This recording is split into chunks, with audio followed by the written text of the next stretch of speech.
Hello दोस्तों, आपके अपने मैजिक मूवमेंट चैनल में आपका स्वागत है। दोस्तों, आज हम बैंक सेक्टर स्टॉक सीरीज का पार्ट 9 देखेंगे, जिसमें हम आईडीबीआई बैंक को डिस्कस करेंगे, इसकी कंप्लीट स्टडी करेंगे। और दोस्तों, इसने भी अभी फाइनेंशियल ईयर 2025 के Q1 के बिजनेस डेटा की अपडेट दी है। तो दोस्तों, हम इसकी इस लेटेस्ट न्यूज़ को भी डिटेल में डिस्कस करेंगे विद टेक्निकल चार्ट। और दोस्तों, वीडियो को एंड तक जरूर देखिए, क्योंकि वीडियो के एंड में हम वीडियो का कंक्लूजन देते हैं, जिससे आपके माइंड में क्लैरिटी आएगी कि अभी आपको इस स्टॉक में क्या करना चाहिए। चलो दोस्तों, करते हैं वीडियो की शुरुआत आईडीबीआई बैंक के साथ। आईडीबीआई बैंक बिजनेस करता है monetary intermediations of commercial bank, saving banks, postal bank and discount houses. इस बैंक का मार्केट कैप 90,000 CR।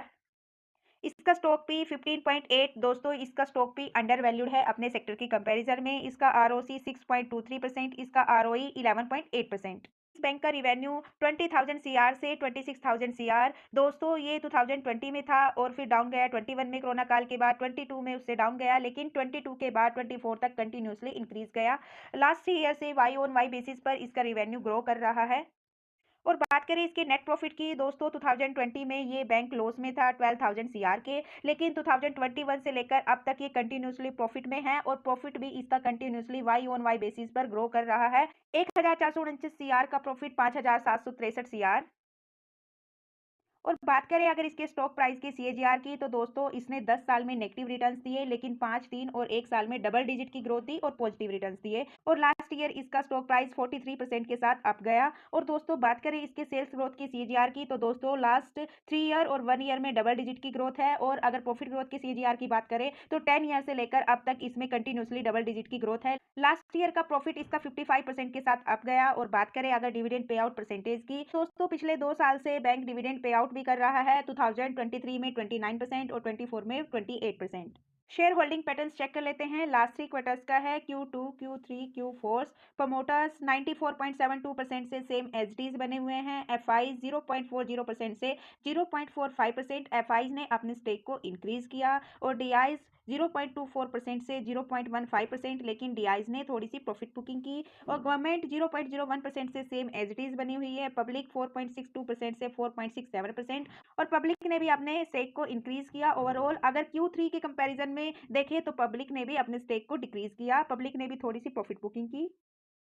दोस्तों, ये इसके पीयर्स बैंक हैं। यहाँ पर आप इसकी पी कंपेयर कर सकते हो बाकी इसके कंपिटिटर बैंक से।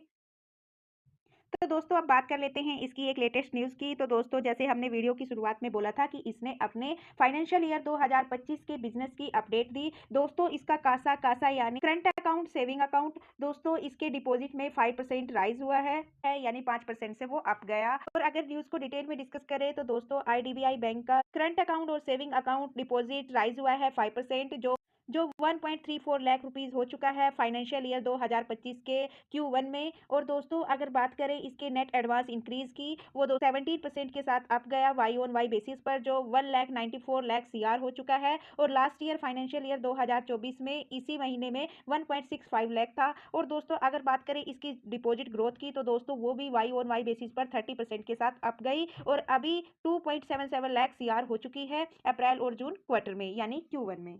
और दोस्तों, इसकी सेकेंड न्यूज़ थी कि इसको 2700 CR का टैक्स रिफंड हुआ है। दोस्तों, बात करें इसकी रिटर्न्स की, पिछले 5 साल में इसने 134% के रिटर्न्स दिए, पिछले 3 साल में इसने 121% के रिटर्न्स दिए और पिछले 2 साल में इसने 173.63% के रिटर्न्स दिए। और लास्ट ईयर की बात करें तो इसने 45% के रिटर्न्स दिए, पिछले 6 महीने में 22% के रिटर्न्स दिए। और बात करते हैं इसके ऑल टाइम रिटर्न्स की, तो दोस्तों इसने जनवरी 2003 से लेकर अब तक के जो रिटर्न्स दिए वो 295% के रिटर्न्स दिए। और दोस्तों, इस बैंक के शेयर का जो लो प्राइस था वो 60 रुपीज़ 25 पैसे था। ऑल टाइम हाई 202 रुपये 25 पैसे था। और अभी जो स्टॉक ट्रेड कर रहा है वो 84 रुपये 24 पैसे पर कर रहा है। दोस्तों, आईडीबीआई बैंक एक मिड कैप बैंक है, हाई रिस्की बैंक है। ये इसके लॉन्ग टर्म का चार्ट है। यहाँ पर हम इसके वॉल्यूम्स और चार्ट के पैटर्न को देखेंगे। तो दोस्तों, हम यहाँ पर 2015 से डिस्कस करेंगे। दोस्तों, 2015 में स्टॉक का प्राइस 90 रुपीज़ था, लेकिन यहाँ से प्रॉफिट बुकिंग आती है 60 रुपीज़ तक जाता है, फिर बाय बैक करता है 90 रुपीज़ तक जाता है, और फिर 90 रुपीज़ से फिर प्रॉफिट बुकिंग आती है दोबारा 60 के प्राइस पर, दोबारा 50 के प्राइस तक जाता है, फिर बाय बैक करता है, लेकिन 80 रुपीज़ तक ही जाता है। और दोस्तों, यहाँ से आती है इसमें प्रॉफिट बुकिंग और यहाँ से आता है इसमें डाउन ट्रेंड, और ये स्पॉट बनाता है अपने 20 रुपीज़ रुपीज़ का, और 20 रुपीज़ से भी वी शेप रिकवरी लेता है, लेकिन 40 रुपीज़ पर आकर ये कंसोलिडेट करता है, फिर 40 रुपीज़ के रेजिस्टेंस को ब्रेक करता है, फिर से 60 रुपीज़ तक जाता है, वहाँ से फिर प्रॉफिट बुकिंग आती है, लेकिन इस बार ये सपोर्ट बनाता है 30 रुपीज़ का। 30 रुपीज़ से फिर वी शेप रिकवरी आती है और अपने जो पिछले रेजिस्टेंस थे उनको ब्रेक करता है, और अभी 90 रुपीज़ के आसपास ये ट्रेड कर रहा है।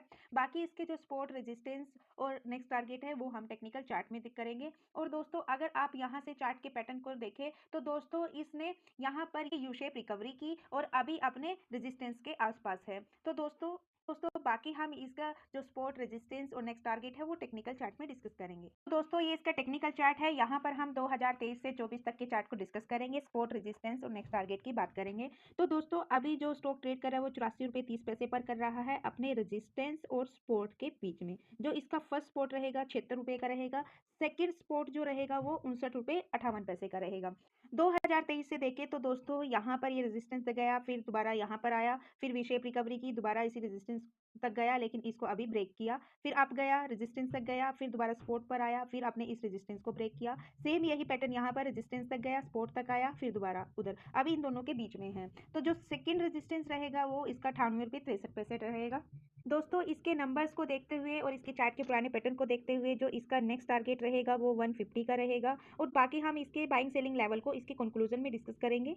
दोस्तों हमने इसके बिजनेस भी डिस्कस किया, इसके बेसिक फंडामेंटल्स को भी डिस्कस किया, इसके टेक्निकल चार्ट को स्टडी किया, इसके शेयर होल्डिंग पैटर्न को डिस्कस किया, इसके कंक्लूजन। तो दोस्तों अगर कोई इस बैंक में इंटरेस्टेड है और फ्रेश बाइंग करना चाहता है तो दोस्तों मेरे ओपिनियन से 80 रुपीज़ से लेकर 84 रुपीज़ के बीच में आप इसमें फ्रेश बाइंग कर लो स्मॉल अमाउंट के साथ। और अगर किसी ने ऑल टाइम हाई पर लिया है, एड ऑन करना चाहता है तो दोस्तों वो भी कर लो। अगर किसी के पास इस बैंक का स्टेक है, प्रॉफिटेबल है, प्रॉफिट बुकिंग करना चाहता है तो दोस्तों उसको अभी वेट एंड वॉच करना चाहिए इसके Q1 के रिजल्ट का।